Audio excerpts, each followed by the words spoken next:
नमस्कार। वस्तु व सेवा कर यानी कि जीएसटी प्रणाली भारतीय अर्थव्यवस्था के लिए गेम चेंजर साबित हो चुकी है। 1 जुलाई 2017 को 17 प्रकार के अप्रत्यक्ष कर और 13 प्रकार के सेस को खत्म करके जीएसटी प्रणाली लागू की गई थी। जीएसटी ने राजस्व बढ़ोतरी में मदद के साथ निवेश के लिए सभी को समान प्रकार के अवसर दिए, जिससे बड़े खासकर विदेशी निवेशकों का भारतीय टैक्स प्रणाली में भरोसा बढ़ा। 7 साल पहले खाद्य पदार्थों से जुड़े उत्पाद के निर्माण में विदेशी निवेशक इसलिए निवेश नहीं करते थे क्योंकि इस सेक्टर के छोटे छोटे निर्माताओं से मुकाबला नहीं कर सकते थे। ये छोटे छोटे निर्माता कच्चे में काम करते थे और टैक्स नहीं देने से इनका माल सस्ता होता था।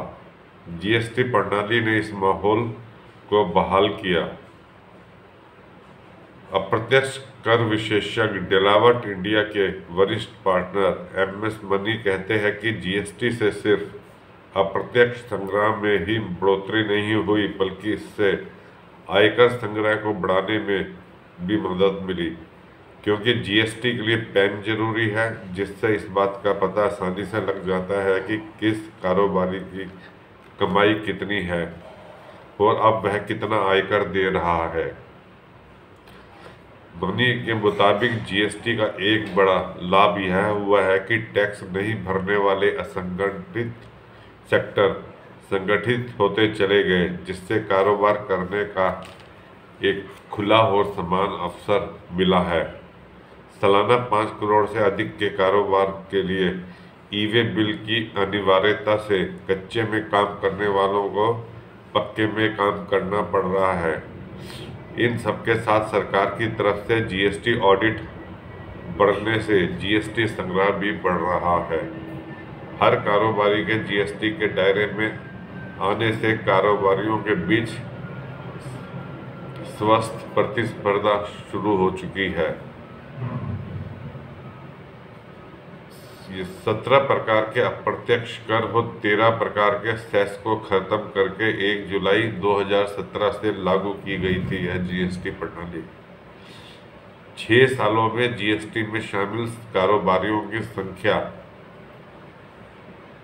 सालाना 14% की बढ़ोतरी के साथ 65 लाख से बढ़कर 1,04,000 करोड़ हो चुकी है। वित्त वर्ष 2018-19 में जीएसटी से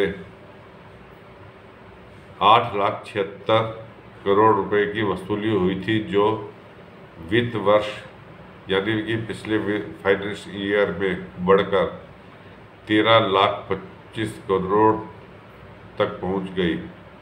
वर्ष 2017 में मासिक रूप से 85 से 95,000 रुपए का जीएसटी संग्रह होता था, जो इस साल अप्रैल में 1,83,000 करोड़ तक पहुंच गया। वित्त मंत्रालय के दावों के मुताबिक जीएसटी से आम उपभोक्ताओं को भी राहत मिली है। जीएसटी से पहले कई घरेलू वस्तुओं पर सेस वगैरह मिलाकर 31% तक टैक्स देना पड़ता था, जो अब 5, 12 और 18% तक ही है। विशेषज्ञों के मुताबिक जीएसटी प्रणाली से कारोबार करना आसान होता जा रहा है, क्योंकि कारोबारियों को अब सीमित संख्या में रिटर्न भरना होता है और इसे और सरल बनाया जा रहा है। ये जीएसटी से जो लाभ हुआ है उससे संबंधित अभी तक की अपडेट थी। दोस्तों, इस वीडियो को लाइक कीजिए, सब्सक्राइब कीजिए और शेयर कीजिए। धन्यवाद।